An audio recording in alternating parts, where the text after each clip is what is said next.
Салам алейкум достар. Өткөн жумадагы бир өзгөчө пикир боюнча өзүмдүн оюмду ортого салгым келди. Анткени ушундай жүрөгүмдү, көкүрөгүмдү, көөдөнүмдү оюп калды. Билесиздер, өткөн жумада эл ырчысы Элмирбек Иманалиевке эң жогорку мамлекеттик сыйлык ыйгарылды. Элмирбек эл баатыры деген наамды алды. Артынан эле эки анчы пикир болуп калды. Бири туура болду десе, экинчилер туура болбой калды депчи. Ушул боюнча өзүмдүн оюмду айткым келди. Анан эми жазайын десем өтө узак болуп кеткидей. Ушундай эле кайрылуу айткым келди. Маселен, Нургазы Мусаев деген журналист мындай деп жазды. Өлгөндөргө наам бергенден не пайда? Көзү тирүү кезинде берсек пайда болот беле? Дегеле согуш мезгилинде болсо мен түшүнөт элем. Ал эми азыркыдай тынчтык заманда ал эмне берет? Тирүү кезинде берсе мотивация берет, түрткү берет, дагы бир чыгармалык жаратканга негиз берет, себеп берет дегендей оюн жазды. Ага улай эле Сабыр Мухаммедов деген Кайманаты Карышкыр деп коебуз, журналист, публицист бар. Ал жазды: "Эй, тирик накта баатырын жеп койсо анан ким көрөт?" деп мындай бир чети какшыктап, бир чети кашкайган чындыкты жазды да. Илгери баатыр деген намды эл берчү эле, азыр бийлик берет. Бийлик кандай берет? Ал көп маселе жаралып келет деп айтты да. Мындайча айтканда, тааныш билиштерге берет, туугандарга берет, жакшы көргөн адамдарга берет, партиялаштарына берет, саналаштарына берилет дегендей пикирди жазды. Экинчи тарабынан мындайча айтканда, бүгүнкү күндө мындай акындардан Элмирбек сыяктуу баатырлар чыкпай атса анан өлгөн акындарга берет дегендей кылып эки ойду жаратып жазды да. Кандай болгон күндө дагы эми ар ким өзүнүн пикирин айтты. Пикирлерди сыйлап коюшубуз керек. Анткени ал мындай коомдо пикирлердин талаш тартыштан жүрүп турганы жакшы. Талаштан тастык жарылат дегендей. Анткени коомдук пикир түптөлөт да ошону менен. Мен эми Элмирбек менен агайын мамиледе болгом. Атыбай акыркы зыйнатында да болгом, жаназасында да болгом, бейитинде да болгом. Эки ооз сөз сүйлөсөм да керек ошол узатып жатканда акыркы сапарга. Мен деле Элмирбектин наам алышына каршы эмесмин. Мен болгону саясаттын, тарыхтын, маданияттын ушундай кадамына каршымын да. Ооба, Элмирбек эл баатырынын наамын алды. Туурабы? Алды. Бирок ошол эле маалда Элмирбектен дагы ашкан залкарлар, Тоо булбулу, Токтогул, Жеңилбес ырчы, Жеңи жок, Орошон ырчы, Осмонкул, Каражак ырчы, Калык, Актаңдай акын Алынкул, кечеге эле Элмирбек өзү ээрчип жүргөн Эстебес, Ашыралы, Тууганбай сыяктуу залкарлардын баардыгынын эмгектери мындайча айтканда бааланбай калды, же болбосо жарым жартылай жараксыз болуп калды. Тактап айтканда алардын баардыгы Элмирбектен артта калды. Туурабы? Анткени Элмирбек алардыкынан жогорку сыйлыкты алды. Эл баатырын алды.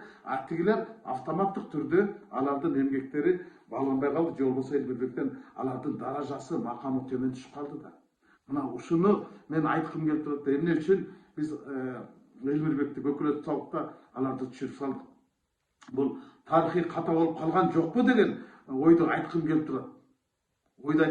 Да. Бул биринчи маселе. Экинчи бир маселе бар дагы, туугандар. Элмирбек эче жыл баягы Ери Шаркак Элмирбек менен ээрчи бырдап жүргөн эл аралык айтыштарда, Кыргызстан ичиндеги аш тойлордогу айтыштарда кимдер жүрдү? Ал Жеңишбек Жумакадыр, Амантай Кутманалиев, Азамат Болгонбаев, Алы Туткучуктар. Бүгүнкү күндөгү төртөө тең төп келишкен төкмөлөр. Мына төртөө тең былтыркы жылы Кыргыз Республикасынын эл акыны деген наамды алды. Алар Элмирбектен жогору болуп калды. Неге? Айтыштарда жеңилип жүргөн, бирок азыр алардан жогору туруп калды. Анткени Элмирбек Кыргыз Республикасынын эл акыны деген наамга жетпей калган. Алган эмес, жетпей калган эмес, албай калган. Мен ошон үчүн айтып атам да, мүмкүн биз эл баатырын бергенче эл акынын берсек туура болот беле, мындай каршылыктап кояман болот беле дегендечи. Анткени 2016 жылы Элмирбекке жаңылыштык түрдө эл артчысы деген наам берип койгон. Андан кийин эле жогорку кеңеште ушу мамлекеттик сыйлыктар жөнүндө мыйзам каралып жатканда мен ошондо суроо берип сунуш кетирди, мен туура эмес кылып атасыңар. Рахматулла Козукеевке Төкмакы Кыргыз Республикасынын эл акыны деген наамды берип атасыңар да Элмирбек эл артисти деп коюшкан. Ушунун өзү туура эмес. Элмирбек артист эмес, ал деген дастанчы, элдик өзеки чыгармаларды улаган жаратман, акын, ал ыр чыгарат, оон чыгарат, ал жаратман, аны акын деп айтылат. Төкмакы болуп жүрөт. Анан эл айтыштарда деп анан бирок ал эл акын эмес, эл артисти болуп калган. Артист деген эми ким көрүнөт? Артист деген ал театр кызматкерлерине, кино кызматкерлерине, артисттерине, цирктин артисттерине, опера, балет тармагында, эстрада тармагы жанрында иштеген, сценарий жазган режиссерлорго роль аткарган баардыгына бериле турган бул көп профилдүү неменин нээси да эл артисти деген. Эстрадачылар деп атат. Анан Элмирбек ушул жагынан туура эмес берилип калган да, бул дагы бир чоң ката болгон.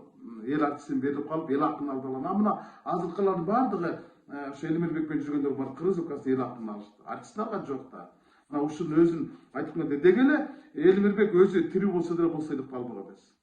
Мен бөлкүмдө ишенип турам, ал алмаган эмес. Ал өзүнүн тайкеси Эшмамбеттен эрте бул сыйлыкты алганы болбойт демек. Мен тоо булбулу Токтогулду кантип тозом? Мен жеңи жокко жеңе албайм да. Мен Осмонкулдан озо албайм. Каражак калык менен кармаша албайм. Актаңдай алып кул менен айтыша албайм. Алардан ашкан намды мен ала албайм да айтпак.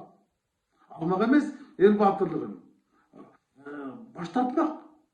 Анан болбой эле эсбеген ушундай кылып туруп ыйгарып салдык. Бул чоң ката болуп калды, болуш керек деген бул менин пикирим. Деги эле мындайда эл баатыры, анан эмгек баатыр деген наамды экиге бөлүш керек деп мен депутат болуп турган кезде сунушум киргизгем. YouTube'да деле бар болуш керек. Ошондо айткам, силер мынагы эл баатыры, эмгек баатыр деген эки бөлгүлө. СССРдин убагында экөө эле наам бар эле. Советтер Союзунун баатыры, социалистик эмгектин баатыры деп. Дүйшөнкул Шапоков, тиги Чолпонбай Төлөбековдер ал Советтер Союзунун баатыры, алар өзгөчө эрдиги менен ошол наамдалган. Ал эми өзгөчө эмгеги менен алган Таштанбек Акматов, Төлөбек Аманбаев, Зууракан Кайназаров сыяктуулар эмгек жаратты. Бизде дагы ошентип экиге бөлгүлө, баардыгын эле кыргыз эл баатыры кыла бербегиле. Эмгекти жараткандарга эмгек баатыр, элдик жараткандарга элдик баатыр кылып туруп бөлгүлө. Мына кошуна Казакстанда ошондой экен. Казак халкынын кагарманы деп коет. Ал эл баатыры деген сөз, анан эмгек эри деп коет. Казак Республикасынын эмгегин ал эмгек баатыр дегенде бөлүнгөн экен. Анан кийин мынагу бизде өтө эле наамдар көп. Ошондо дагы сунуш киргизгем жогорку кеңеште.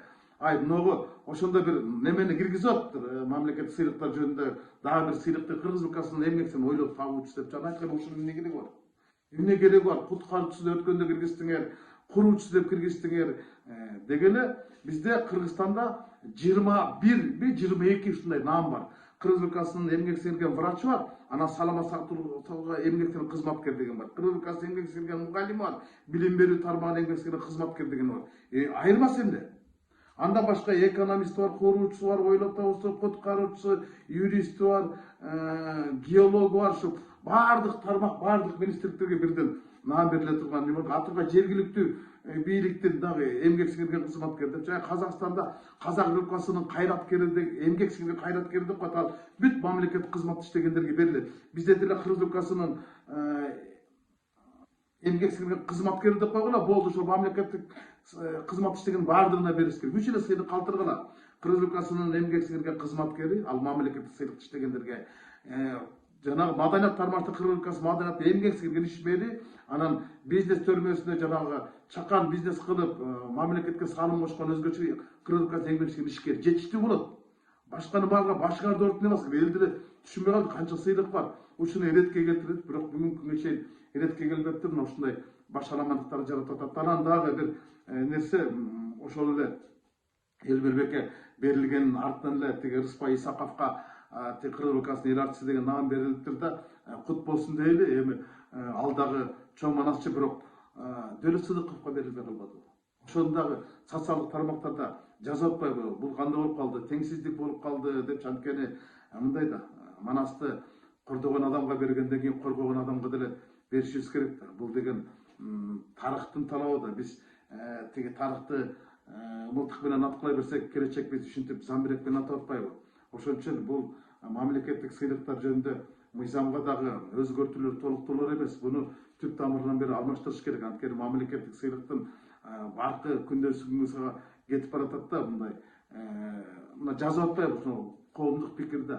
Анан мен болгону өзүмдүн оюмду айткым келди да ушул эки наам боюнча, эки адам боюнча алган боюнча, анан артта калгандар боюнча алгандар боюнча.